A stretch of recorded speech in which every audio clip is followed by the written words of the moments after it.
mga text mo ay laging binabasa ko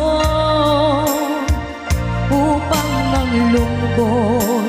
na nadama